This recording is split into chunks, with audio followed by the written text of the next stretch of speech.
Shalom, selamat pagi Bapak Ibu Saudara-saudara yang dikasihi oleh Tuhan. Selamat tahun baru 2022. Kiranya sukacita dan damai sejahtera dalam Yesus Kristus terus menyertai kehidupan kita yang mendatangkan kebahagiaan. Puji nama Tuhan, pada saat ini kita akan kembali belajar firman Tuhan di awal tahun, yakni Sabtu 1 Januari 2022. Sampai pada pembacaan kita hari ini, kitab Ayub pasal yang terakhir, yakni pasal 42. Kiranya firman Tuhan yang boleh kita baca pada hari ini sungguh memberkati kita sekalian. Mari kita akan berdoa bersama-sama sebelum kita akan merenungkan bagian firman Tuhan ini. Tuhan Allah Bapa di surga yang kami puja sembah di dalam Yesus Kristus, mengucapkan syukur dan terima kasih kepada Tuhan yang terus memelihara hidup kami sampai pada pagi hari ini. Kami mengucap syukur untuk penyertaan Tuhan yang boleh kami alami sepanjang tahun 2021, dan kami percaya bahwa di tahun 2022 yang akan kami lewati, Tuhan pun terus menyertai dan memberkati hidup kami. Karena itu ya Tuhan, kami mau terus mendekatkan diri kepada Tuhan. Kami mau terus memperdengarkan hati dan pikiran kami dengan kebenaran firman Tuhan, sehingga hidup kami di tahun 2022 ini sungguh terus diterangi oleh kebenaran firman Tuhan. Kami tidak menyimpang dari jalan Tuhan dan kehidupan kami sungguh menyenangkan hati-Mu. Terima kasih ya Tuhan, inilah diri kami siap sedia untuk belajar firman Tuhan. Demi nama Tuhan kami Yesus Kristus, kami sudah berdoa dan bersyukur. Haleluya. Amin. Bapak Ibu Saudara-saudara yang dikasihi oleh Tuhan Yesus Kristus, di dalam pasal yang terakhir dari kitab Ayub, yakni pasal yang ke-42 ayat 1 sampai yang ke-6, kita boleh melihat bagaimana Ayub mencabut perkataannya dan menyesali diri. Artinya setiap pembelaan akan dirinya yang benar, ya dia mencabut setiap perkataannya dan menyesali diri. Namun Bapak Ibu Saudara, dari kitab Ayub ini kita melihat bagaimana sosok Ayub. Ayub adalah seorang yang saleh dan jujur. Takut akan Allah adalah landasan dari kehidupan kesalehan Ayub. Ia memiliki integritas moral dan komitmen sepenuh hati kepada Tuhan. Ia benar dalam pikiran, juga perkataan dan tindakannya. Allah sendiri mengakui kesalehan Ayub, namun kesalehan itu tidak meluputkannya dari pencobaan.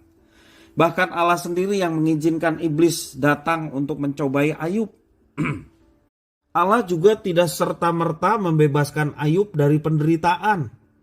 Ayub dibiarkan jatuh sampai kepada titik nadir kehidupannya. Dalam penderitaannya, Ayub masih saja setia kepada Tuhan Allah. Ia tetap teguh dalam iman sekalipun hartanya habis. Sekalipun anak-anaknya pun tidak ada. Tubuhnya ditimpa bara yang busuk. Bahkan saat istrinya menyuruh mengutuki Allah, Ayub masih bisa mengatakan di dalam pasal 2 ayat yang 10, apakah kita mau menerima yang baik dari Allah tetapi tidak mau menerima yang buruk? Namun demikian Allah seperti mengabaikan kesalehan itu. Penderitaan Ayub tak segera diambil daripadanya. Bapak Ibu Saudara-saudara yang dikasihi oleh Tuhan, itulah Ayub. Kalau kita perhatikan dalam nyanyian Kidung Jemaat nomor 247 bait yang kedua, menyajikan syair yang menguatkan orang yang beriman kepada Tuhan. Sambil menyangkal dirimu tetaplah percaya, jangan pengharapan hilang di perang dan bahaya. Biar gentar hatimu pun berdebar, akhirnya kamu berjaya. Nah itu dalam Kidung Jemaat nomor 247. Kisah Ayub terkesan ironis, juga tragis, juga dramatis. Orang yang begitu mengasihi dan diberkati Tuhan harus mengalami malapetaka, harus mengalami penderitaan yang luar biasa. Itulah Ayub. Sekali lagi, bahkan istri, demikian juga teman-teman dekatnya, bahkan iblis juga yang memang diizinkan oleh Tuhan untuk mencobai Ayub, mencemooh Ayub habis-habisan, luar biasa.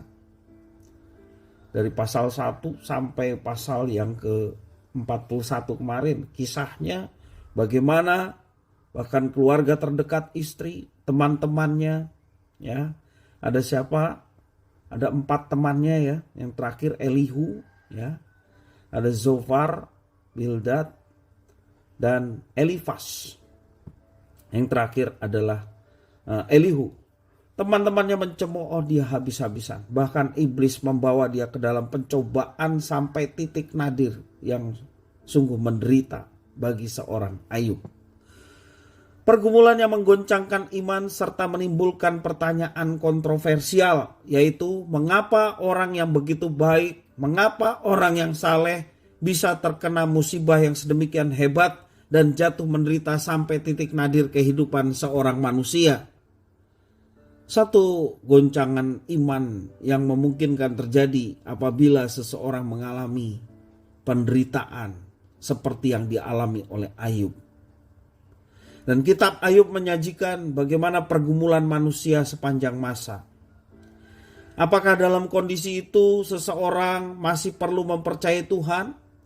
Atau meninggalkan imannya karena manusia hanyalah bagian dari permainan antara Tuhan dan iblis?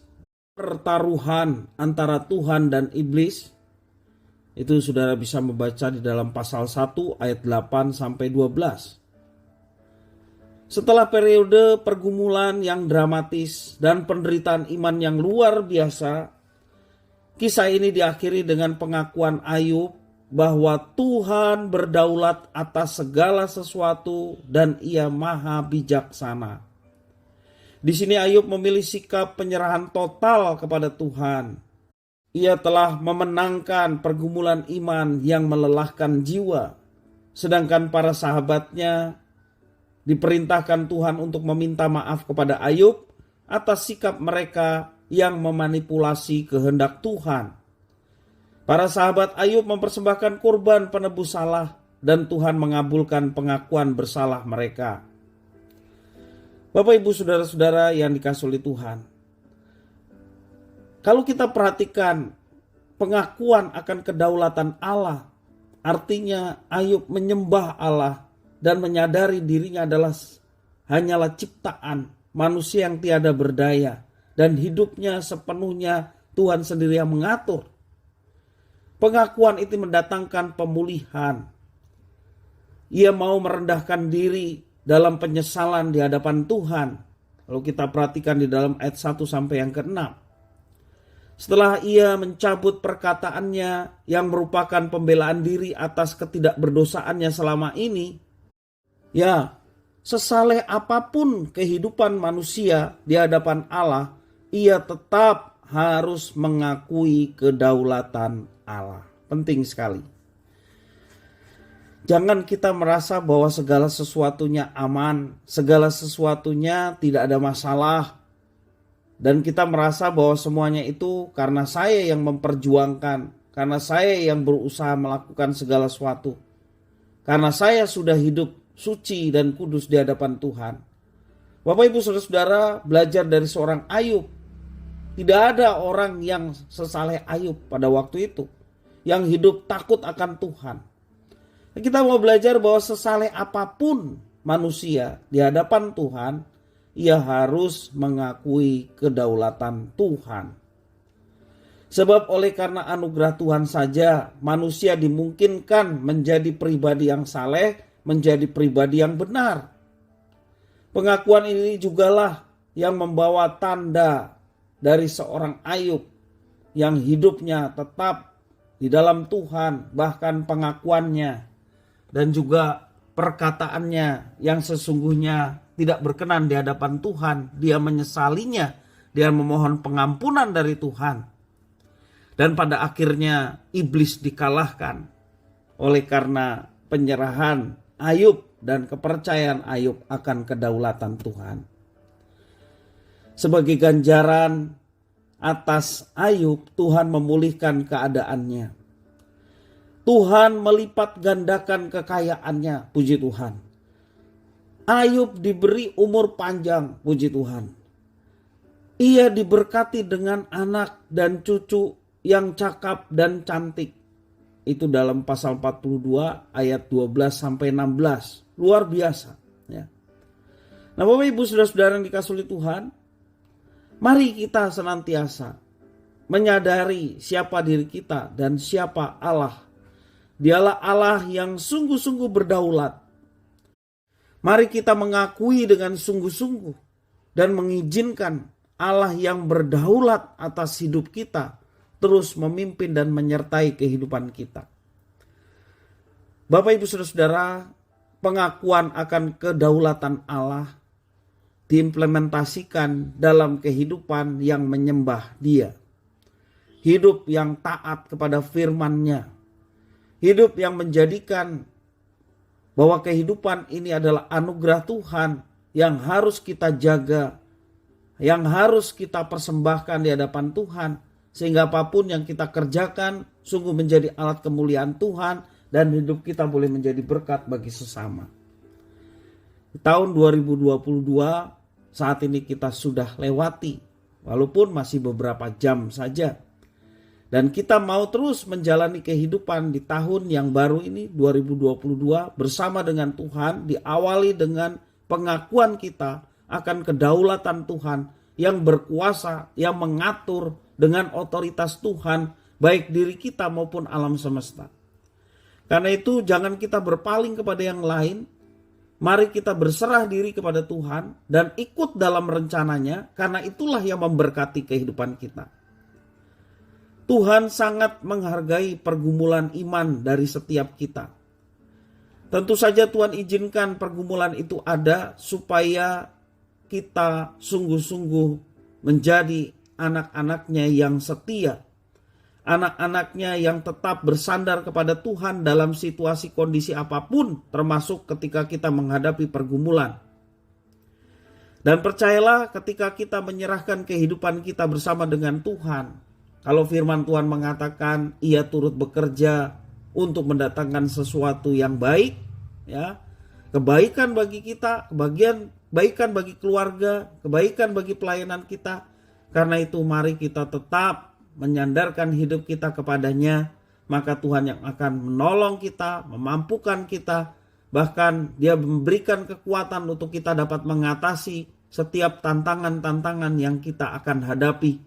Khususnya di tahun 2022 ini, bersama dengan Tuhan, kita diberi kekuatan untuk melewatinya dalam kemenangan. Puji nama Tuhan. Kiranya firman Tuhan ini boleh memberkati kita sekalian. Mari kita berdoa bersama.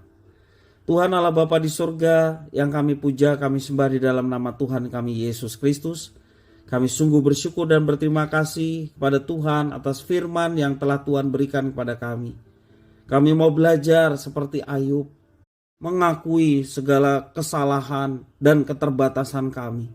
Mengakui atas kedaulatan Tuhan yang berkuasa atas hidup kami. Dan kami mau menyembah Tuhan sepanjang hidup yang Tuhan percayakan kepada kami. Dengan satu keyakinan bahwa Tuhan bekerja bersama dengan kami sekalian untuk mendatangkan sesuatu yang baik. Terima kasih ya Tuhan, Kau yang menyempurnakan iman kami. Khususnya di tahun 2022 ini, kami mau terus berjalan bersama dengan Tuhan. Engkau yang terus mengkoreksi setiap kekurangan dan kesalahan, bahkan dosa-dosa yang ada pada kami.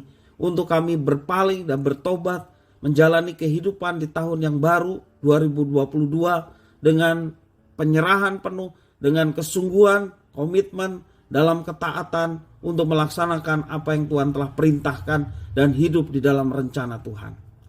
Karena kami tahu Tuhan hanya itulah yang menyenangkan hati-Mu. Ketika kami berserah diri kepada Tuhan dan merelakan diri kami untuk hidup mengikuti rencana dan kehendak-Mu, maka itulah yang menyenangkan hati-Mu. Dan kami meyakini bahwa Tuhan menuntun untuk mendatangkan sesuatu yang baik dalam kehidupan kami sekalian. Terima kasih ya Tuhan atas firman-Mu. Biarlah Tuhan menolong kami untuk kami dapat menerapkannya.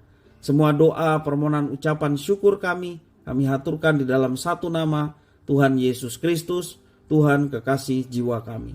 Haleluya. Amin.